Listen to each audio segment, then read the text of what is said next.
Hi, this is Daphne from Dafcast Vlogs. This vlog is all about the side effects of chemotherapy.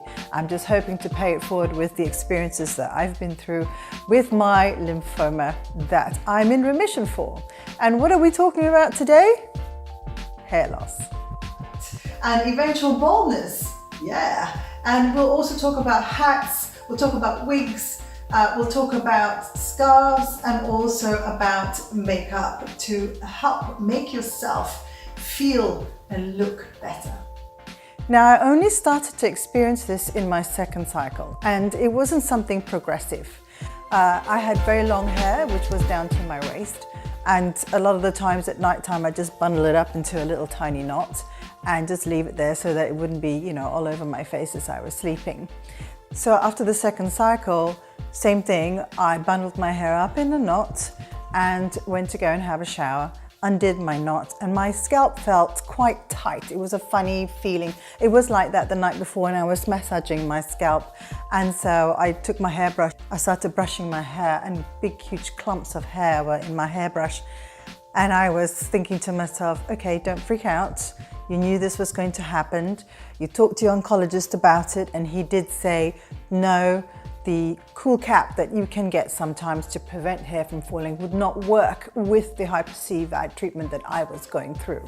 So when I was looking at my hairbrush, I kind of went, okay, we know what's going to happen. I was going to be going for one of my appointments today, and my sister-in-law was going to be taking me. So I thought to myself, right, maybe afterwards we can go and have my hair sorted out. So I got into the shower and started washing my hair because I thought, well, if I'm going to go to the hairdressers, I'd like to have clean hair. We make no sense sometimes. And so I was looking at my hair going down the drain pipe, and there was more and more of it coming out. So I thought, right, Daph, it was not a good idea. Maybe you should have just gone straight to the hairdressers. Anyway, so I got out of the shower and I was drying myself off, and my hair turned into this sort of strange Rasta dread nest on the side of my face, and I kept trying to undo the knots, and as I was trying to undo the knots, more and more of my hair was falling down. I know I shouldn't be laughing about it, but in retrospect it was just hysterical to see my face in the mirror and how aghast I was at all this that was happening to me.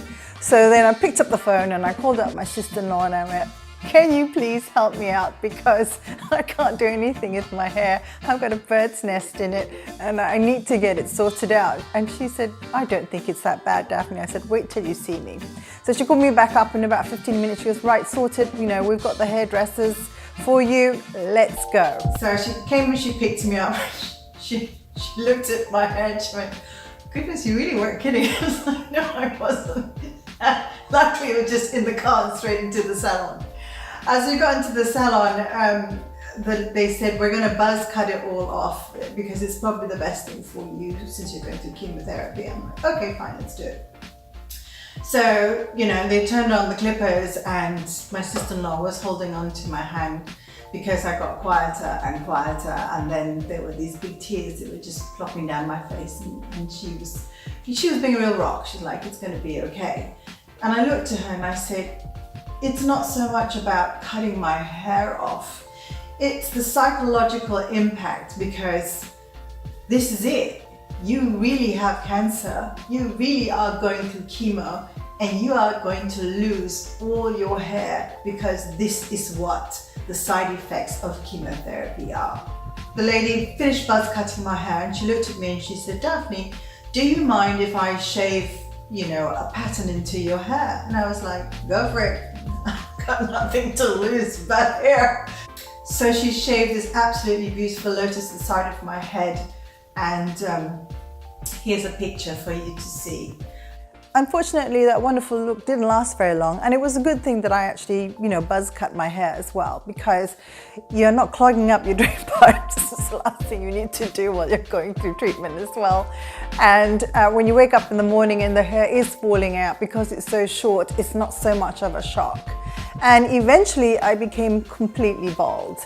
And as my friends said, everywhere, and I was like, yes, everywhere. So you can use your imagination.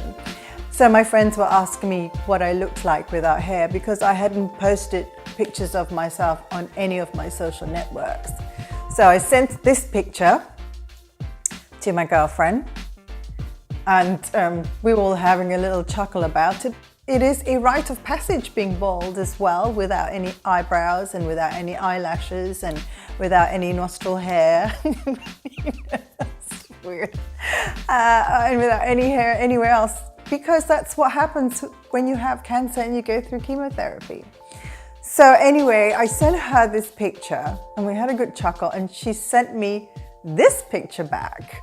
And I was laughing away, and I thought, yes, you know, you can really rock the bald look if you want to.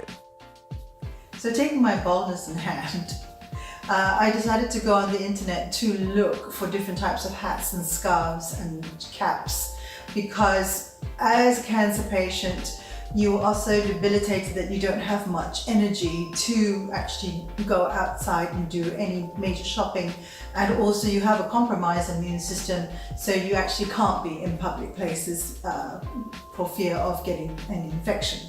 So I went online because my fingers are still energetic and I came across this website called headcovers.com.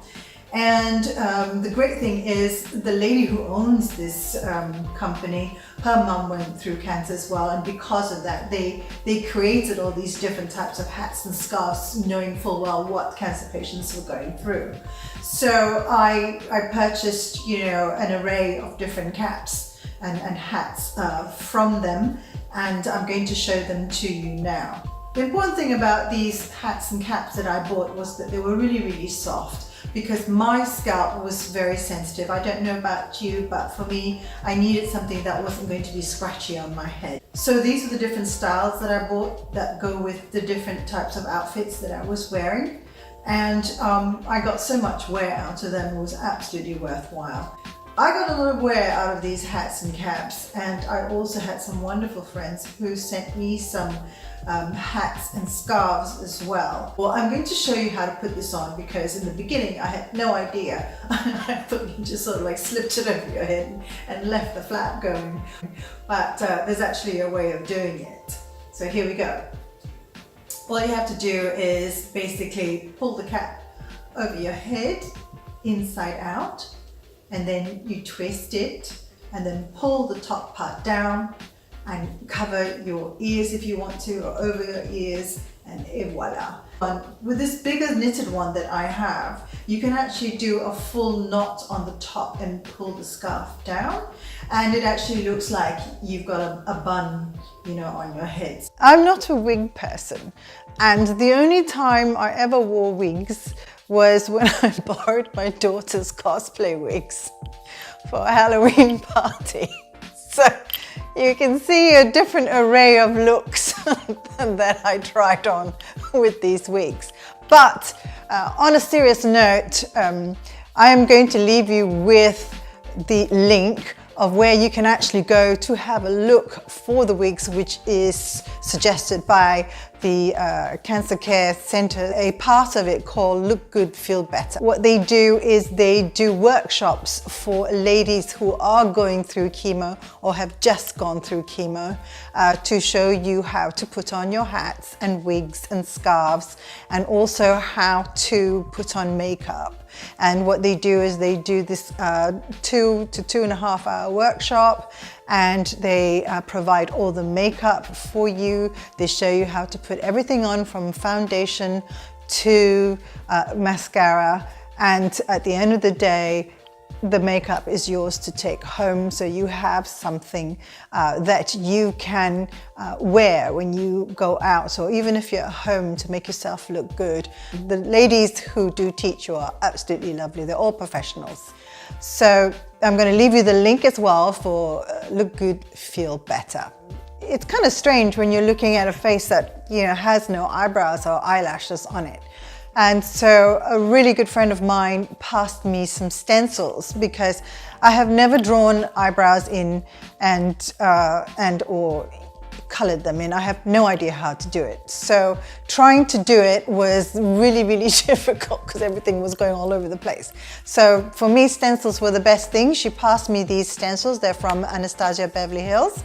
And all you have to do is to take the stencil with the right thickness and length that you want, because they provide quite a few in the pack, and put it up against your eyebrow, and use an eyebrow pencil if you want to, or you can also use a dark eyebrow powder. You can buy it from any brand.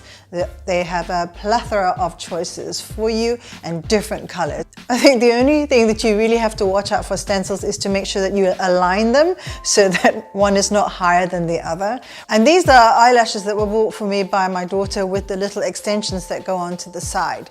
The thing about this is that I also don't know how to use false eyelashes. And from what I have seen, you are supposed to actually put them on the seam of your other eyelashes and glue them on. I just thought to myself, without having the, what would you say?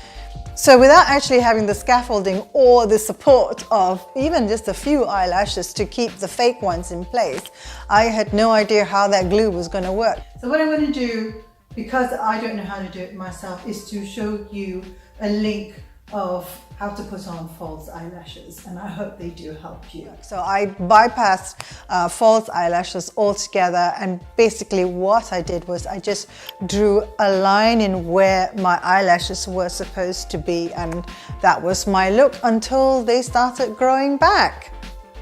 I do hope that some of the things that I've talked to you about today has helped, maybe even in a small way, because remember, we are all going through this together, and with some support, I hope that you will feel better. If you like what you see, please subscribe to my channel and also press the like button below. I'm going to leave you all the links in the description box so you can go through them in your own time. And until I see you again in the next video, take good care of yourself. Bye.